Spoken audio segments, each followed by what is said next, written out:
की शुरुआत करते हैं और थोड़ा टफ दिन मार्केट के लिए। और आज एक इंटरेस्टिंग चीज़ हुई श्रेया कि मतलब गिरावट के ना अलग अलग कारण हैं। और अगर आप देखें आईसीआईसीआई बैंक और एचडीएफसी बैंक जिन्होंने आज सुबह लीड किया, सुबह गिफ्ट निफ्टी में हल्का सा भी इंडिकेशन नहीं था, लेकिन प्री ओपन ने आपको बता दिया था कि कुछ तो गड़बड़ है। और उसके बाद वो एनएससी का सर्कुलर जो पढ़ा हमने, जिसकी वजह से पता चला कि ये आईसीआईसीआई बैंक और एचडीएफसी बैंक क्यों गिरे, तो वो एक टेक्निकल कारण है क्योंकि इन दोनों का वेट कम होगा। अब ऑब्वियसली वेट कम होगा तो उसका एक इम्पैक्ट आपको देखने को मिलेगा इस वजह से।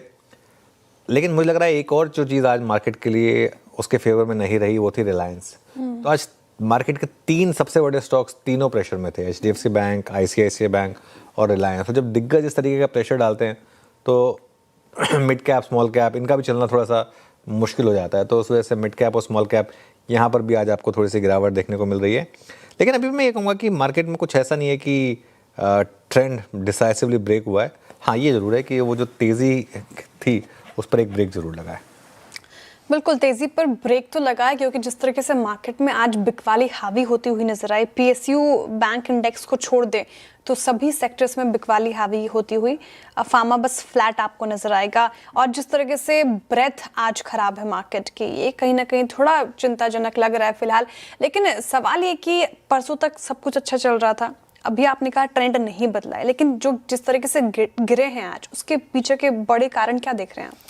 देखिए, पहली बात तो मैं आज के रणनीति पर आ जाता हूँ, उसके बाद उस पर आ जाएंगे हम। शायद देखिए क्या है कि हमने कल ही एक व्यू लिया था कि मार्केट में एक स्विंग पूरी हुई है और मुनाफा वसूली आपको यहाँ पर करनी चाहिए, ठीक है ना। और एक न्यूट्रल रहने का भी एक व्यू लिया था हमारा मार्केट पर। अब निफ्टी जो है वो करीब करीब 10 डे एक्सपोनेंशियल मूविंग एवरेज पर है और बैंक निफ्टी का भी आज का जो लो है वो करीब करीब 10 डे एक्सपोनेंशियल मूविंग एवरेज पर ही है। तो ठीक है, मार्केट एक उस जोन में आया है जहाँ पर मुझे लग रहा है कि थोड़ा सा यहाँ से रिकवरी भी आ सकती है। लेकिन एक चीज़ इस मार्केट में ये है कि ये रोरिंग वाली बुल मार्केट नहीं है। जैसे हम बात भी कर रहे थे उस दिन, ये वो वाली मार्केट नहीं है कि इसमें आप कभी भी ले लेंगे, कहीं भी ले लेंगे तो मार्केट आपको पैसा बना के देगा। इसमें थोड़ा सा आपको बीच बीच में गिरावट आएगी।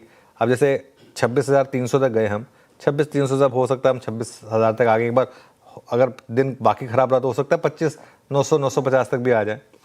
लेकिन वहाँ से फिर मुझे लग रहा है एक रैली होगी और एक बार आप 26,300 क्रॉस करेंगे, फिर 26,500 के ऊपर निकलेंगे, फिर 27,000 तक शायद जाए, वहाँ से फिर एक 500-600 पॉइंट की डिक्लाइन आ जाए। तो ये मार्केट थोड़ा सा स्टेयर केस में उस तरीके से चलेगा।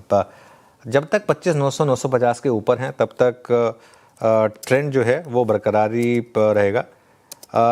अब इस गिरावट में पोजिशनल एंट्री के बारे में आप सोचें। आप ये एक इम्पॉर्टेंट चीज़ रहेगी यहाँ पर।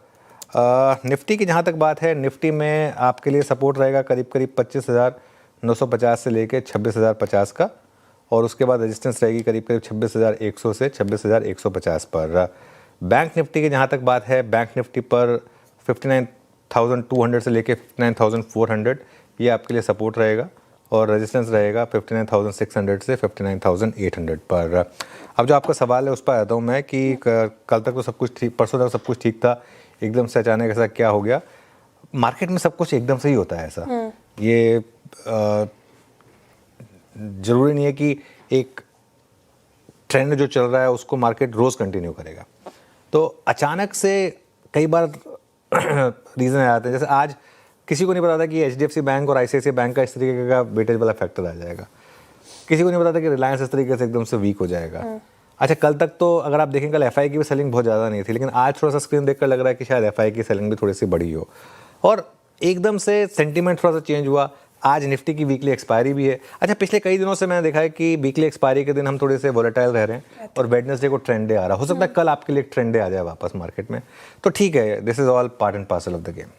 ओके, अब थोड़ा तो मेंशन किया आपने आईसीआईसीआई बैंक और एचडीएफसी बैंक के गिरने की वजह, तो एक वही कारण है जो वेटेज में फेरबदल देखने को मिला, इसलिए इतनी बुरी तरीके से आज टूटे हैं 1% नीचे?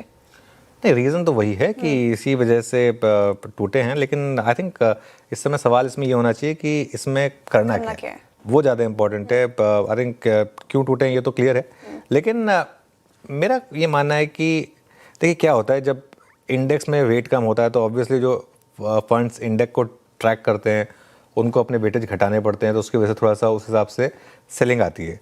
लेकिन मेरा ये कहना होगा यहाँ पर कि अगर आपने ICICI बैंक, HDFC बैंक, इनकी रैली मिस की है और ये प्योरली सिर्फ टेक्निकल कारण की वजह से अगर गिरावट आ रही है, अब इसका मतलब ये तो नहीं है कि अगर इनका वेट कम होगा तो इनकी अर्निंग्स कम हो जाएंगी या इनकी वैल्यूएशन पर इम्पैक्ट पड़ जाएगा। ये सिर्फ एक टेक्निकल रीज़न है जिसकी वजह से आज स्टॉक गिरे हैं। तो जब भी अच्छे स्टॉक ऐसे कारणों से गिरे ना श्रेया, उसमें नॉर्मली आपको बाइंग के मौके ढूंढने चाहिए। इसमें एक और चीज़ जोड़ दीजिए आप, थोड़ी सी FI की जो सेलिंग है वो भी जब आती है तो नॉर्मली इन्हीं स्टॉक्स में कॉन्सेंट्रेटेड होती है, ICICI बैंक और HDFC बैंक में। थोड़ा सा मुझे लग रहा है जो रुपी में एक तरीके का मूव आया है, वन वे मूव आया है, उससे भी थोड़ा सेंटीमेंट बिगड़ा है थोड़ा सा from the FI point of view. और अगर आप 90 तक गए तो थोड़ा सा उसका एक ओवरऑल मार्केट पे भी सेंटीमेंट पे इम्पैक्ट आएगा, तो इस वजह से भी ये स्टॉक्स गिरे हैं। लेकिन मेरा ये मानना है कि ये स्टॉक्स जो है ना, इनमें इस रीज़न से, प्योरली अगर इस रीज़न से गिरावट आई है तो ये आपके लिए एक्चुअली एक बाइंग अपॉर्चुनिटी होनी चाहिए। ओके, बाइंग अपॉर्चुनिटी हो सकती है HDFC बैंक और ICICI बैंक में ये गिरावट। लेकिन जहां HDFC और ICICI बैंक जैसे स्टॉक्स पर काफ़ी डेंट पड़ा, आज इस मूड माहौल में भी देखिए एशियन पेंट्स चल रहा है। एशियन पेंट्स में ऐसी तेज़ी क्यों आई है, क्या कारण है इसके? एशियन पेंट्स एक अपनी अलग तेजी में है भी। आज सुबह एशियन पेंट्स आई थिंक आशीष भैती जी ने पिक भी किया था सुबह क्विक सिंगल्स में, और हम भी एशियन पेंट्स पर काफ़ी समय से पॉजिटिव रहे हैं। आज के चलने का कारण है UBS का अपग्रेड, और मैं वो अपग्रेड पढ़ रहा था, काफ़ी अच्छा अपग्रेड है वो। UBS ने रेटिंग जो है वो अपग्रेड की है और सेल से न्यूट्रल पर आए हैं वो।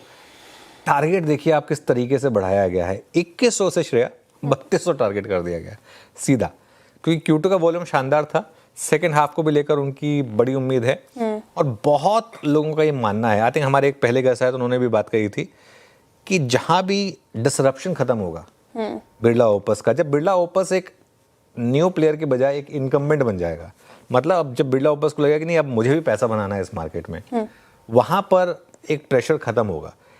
एक बात माननी पड़ेगी, एशियन पेंट्स ने इस पूरे टाइम पे बहुत ज़्यादा मार्केट शेयर नहीं लूज़ किया, इवेंचुअली वो था सारा main cheese.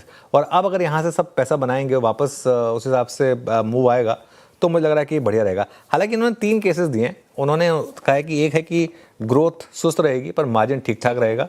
In that case जो बेस केस है उनका, इस केस में उन्होंने 3200 के टारगेट दिए। एक बेयर केस है कि ग्रोथ भी सुस्त रहेगी, मार्जिन पर भी दबाव आएगा, उसमें वो बोल रहे हैं ये प्रेशर रहेगा, वापस 2400 तक गिर सकता है। और एक ब्लू स्काई टेरिटरी जो इन्होंने पेंट की है कि ग्रोथ भी पिकअप हो जाए, मार्जिन भी पिकअप हो जाए, सब कुछ हो जाए, वो तो हर कोई चाहता है। अगर ऐसा हो जाए तो फिर 4000 तक का भी टारगेट यहाँ पर आ सकता है। तो ये रीज़न है जो इस वजह से यहाँ पर हाँ डी हाइपर। और एक्चुअली डी हाइपर ही क्या है, 52 वीक हाई पे ही 52 वीक हाई पे है। और अगर आप देखें 3300 के करीब तो उसका लाइफ टाइम हाई था, वहाँ से स्टॉक गिरा था 2000 तक, 2000 से अब मेरे ख्याल से वापस 2900 तक आया स्टॉक का। 2 साल का चार्ट रख दीजिए इसका, आई थिंक उसमें क्लियर हो जाएगा कि कहाँ तक गिरे थे हम।